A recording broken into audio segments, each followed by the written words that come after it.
భీష్మ ఏకాదశి కథ. ఏకాదశి మహిమ. ధర్మమంటే ఏమిటి? త్యాగమంటే ఏమిటి?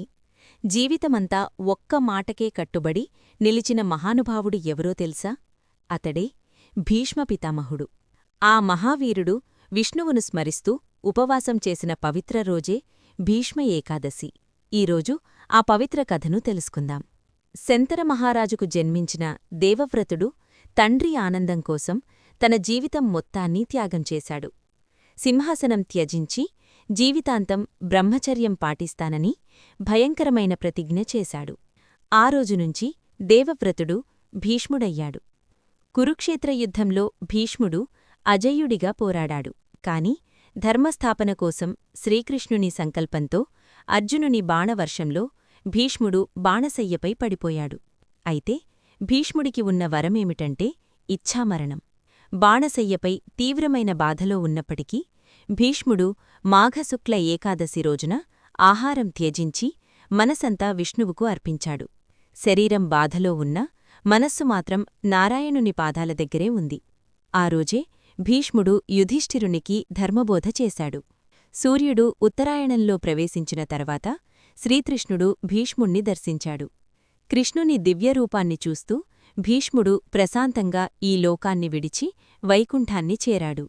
అదే మోక్షం. అదే భీష్మ ఏకాదశి మహిమ.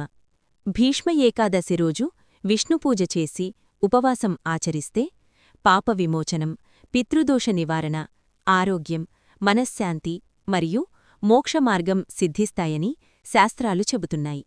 భీష్ముడి జీవితం మనకు చెప్పేదొక్కటే: ధర్మమే నిజమైన బలం. ధర్మరాజుకు భీష్ముడు బోధించిన వాటిలోని కొన్ని ధర్మనీతులను తెలుసుకుందాం. రాజు దర్పాన్ని ప్రదర్శించరాదు, దాన్ని విడనాడాలి. ఓర్పు వహించడం సర్వశ్రేయస్కరం.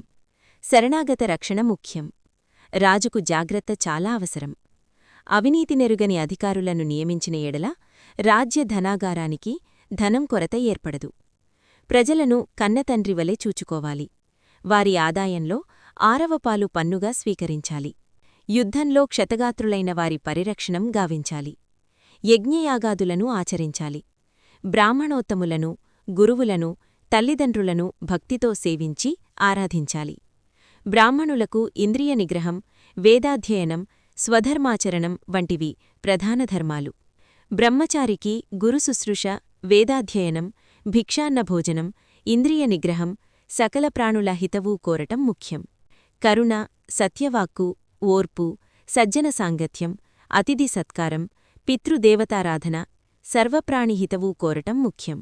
భయాందోళనులైన సజ్జనుల సంరక్షణమే అత్యుత్తమ ధర్మం. ఆధ్యాత్మిక చింతన, దైవభక్తి కడదాకా కొనసాగించడంలోనే జీవన సాఫల్యత చేకూరుతుంది.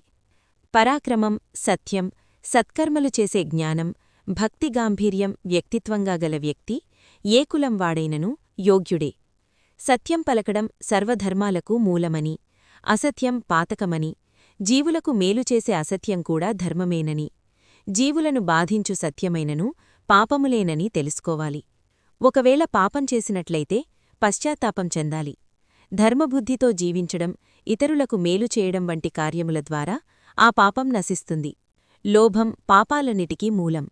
దానివల్ల కామం, క్రోధం, దైన్యం వంటివి పెరుగుతాయి. ధర్మాలన్నిటిలో దయ గొప్ప గుణం. శీలం, మైత్రి, కరుణ, అనాసక్తి, ఓర్మి మున్నగు సద్గుణాలన్నీ దయలోని అంతర్వాహినులే. ఇది ముక్తిని కలిగిస్తుంది. అజ్ఞానం వలన మోహం పుడుతుంది. అధర్మాన్ని వదిలితే మోహం నశిస్తుంది. కులం, విద్య, ధనం వలన మదం పుడుతుంది. జ్ఞానంతో దాన్ని తొలగించుకోవాలి. మాత్సర్యం కలిగితే దానిని సాధుజన, గురుజన సేవల ద్వారా తొలగించుకోవాలి. ధర్మ, అర్థ, కామ, మోక్షములనే పురుషార్థాలలో ధర్మం ఉత్తమం, ధనం మధ్యమం, కామం అధమం, మోక్షం ఉత్తమమైనవి. ఇతరులు తనకి బాధ కలిగిస్తే తాను ఎలా బాధపడతాడో అట్టి బాధను తాను ఇతరులకు కలిగించకుండా ఉండడమే ధర్మాలన్నిటిలో పరమధర్మం. ఇవి సమస్త మానవాళికి సర్వదా శిరోధార్యములు, ఆచరణయుక్తములు.